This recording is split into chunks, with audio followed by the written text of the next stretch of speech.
Hey guys, how are you today? I'm going to be going over Timeshifted from the Time Spiral set.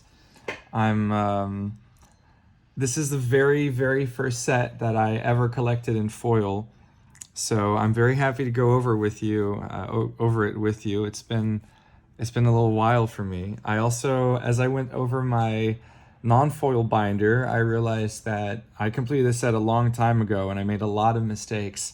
Like I have a fair amount of cards that are in Spanish, funny enough. So I'm going to go and complete that. And thanks to you guys,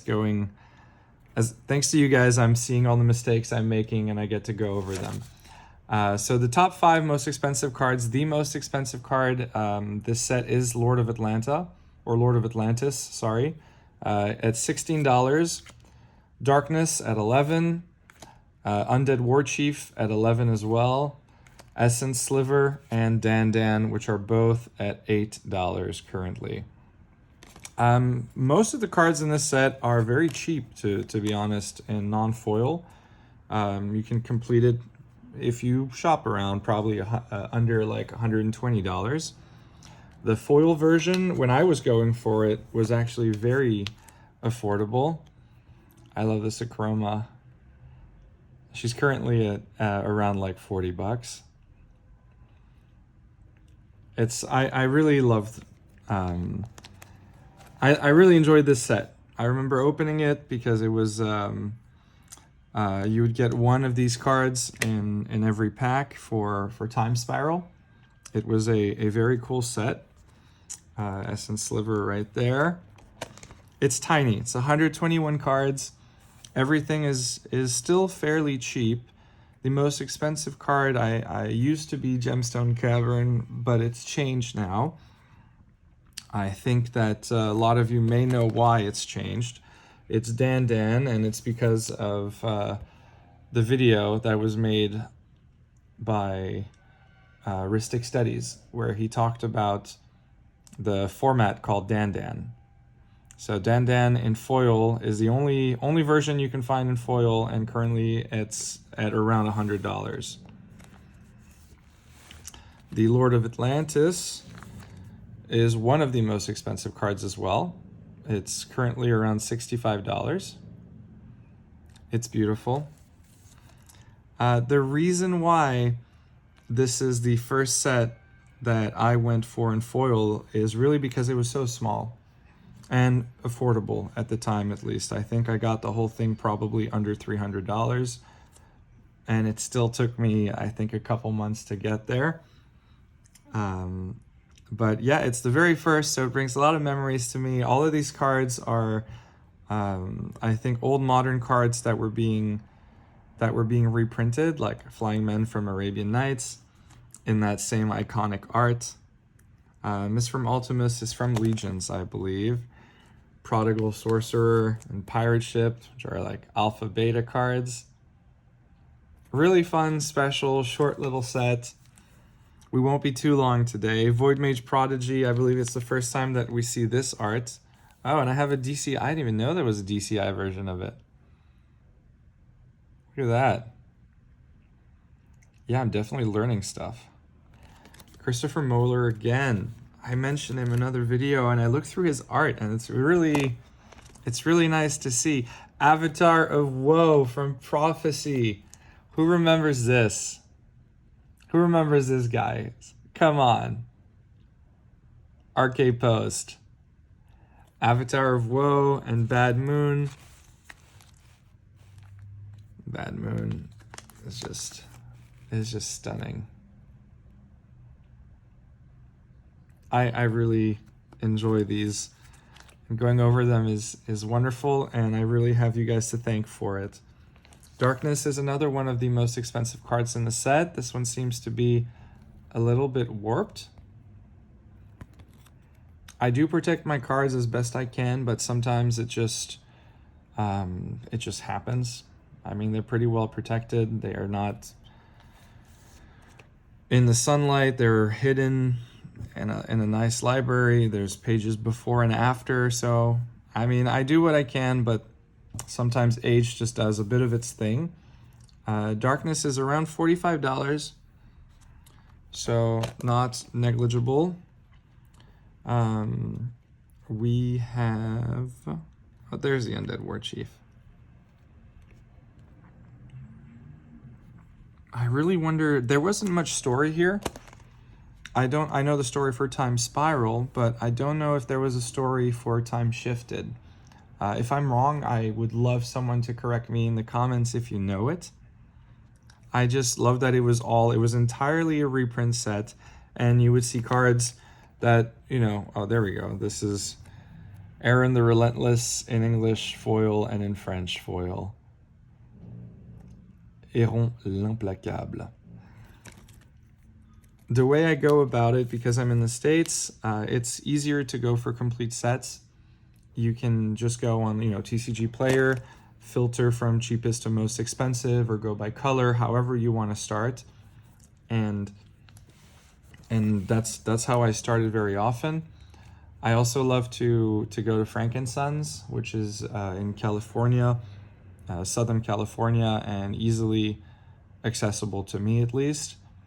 There's a lot of shops, a lot of sellers, and you can send lists or look for stuff over there. You can trade. It's truly wonderful. I go very often, and I highly recommend it if you're living in the area and haven't been or haven't heard of it, or travel here and love Magic. Frankensons on the weekends and on Wednesdays is really a blast. Again, I say it literally every time, but I'm in love with these old style foiling stuff. And look at this art.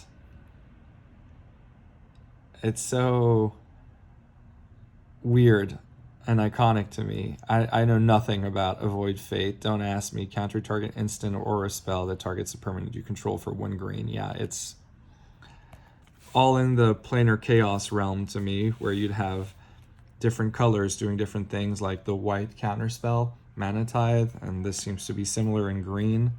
Guy's Blessing, which is awesome. Call of the Herd from Odyssey, with these beautiful elephants. There we go. Also warping this one, gee.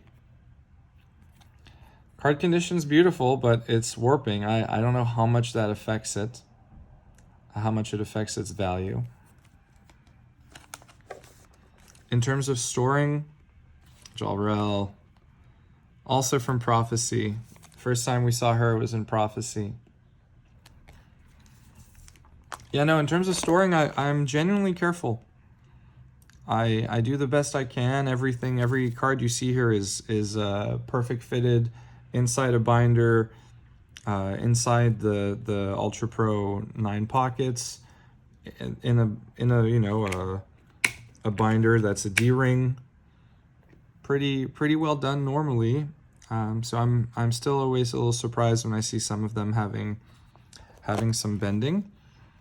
Here we go into the beautiful and iconic multicolor cards. Nicol Bolas from Legends. This is the same art that you saw in Legends, and it's in foil. It's actually one of the most expensive cards. It's in the top 5. It's at $45. For a while, there was also Marique Riberit, which is also around $40 now, I think. I don't even know where to look, what to show, because I want to take them all out briefly and just show you. I remember having someone playing against me as a kid with Shadow Mage Infiltrator and just destroying me. And I just didn't understand the unblockable dynamic, or never had